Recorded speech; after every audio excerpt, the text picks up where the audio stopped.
Today we are going to discuss a little known item in the DIO race world, and this applies to all bikes that have aftermarket pipes, and we know that the DIO or any other type of bikes have many aftermarket pipes. This is an expansion chamber, and that's the design for this. Now I have many pipes. I'll show you. They all fit differently, and we're going to show you how to fit them to the bike the best that we're able to. If you look right here, this is the same type of pipe, but it has a curled end. This is for a big, what do they call it? A 120cc.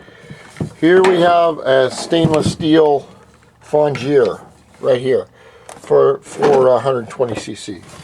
This is a big, giant Bertha pipe for the DIO. And I've used this one. This is the giant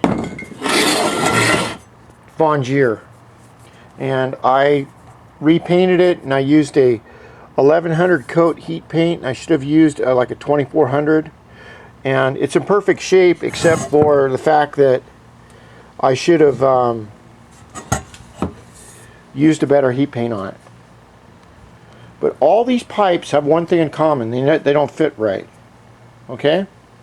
What I mean by that is that a lot of times we will take these pipes and we will bolt them to the cylinder exhaust flange right here, and this is the old exhaust gasket that I used on this pipe. I just had this on here, and if you'll see, if you notice the black outer ring right here, so we can put it in here, the pipe was riding, instead of around the hole, it was riding higher up in here, and this was obstructing the flow of the exhaust gases. You don't want to do that. You don't want to ever have that. Let's see if I can do this. I cleaned the end up here. I'm going to see if I can hold the pipe up to my neck and grab this exhaust thing to show you what I mean.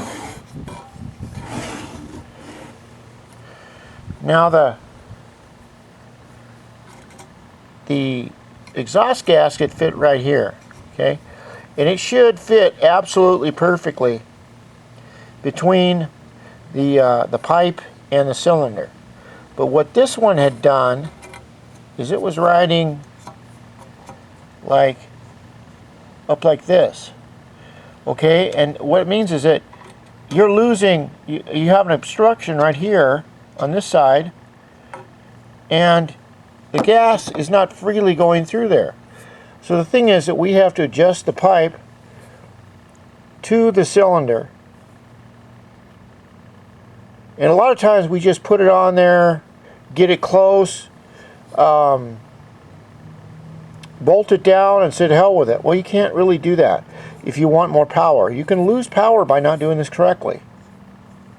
What I've done is I've completely cleaned off this outer part here, and I'm going to use some of my copper spray gasket, and let's take this over to the bike. And I've put on so many pipes and experimented that I've found some really cool different ways to make it work, to make this work. And you can see right down here where I have the new gasket right there. Now that new gasket does a couple of things. First of all, it's glued onto the cylinder in the exact perfect position that this needs to be.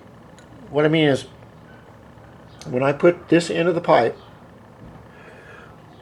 onto the cylinder, I should center it perfectly around that gasket to where it's not off to one side or off to the other side, or too high or too low. But a lot of people won't do that because there's so many connections that the pipe has got to make as far as the bolts, excuse me, the bolts that hold the pipe on here, that hold, sometimes you'll have a pipe with 3 bolt holes. Well, I'm going to explain to you how to do this correctly so that you're going to gain more power, you're going to have a more efficient system, and make a higher top speed.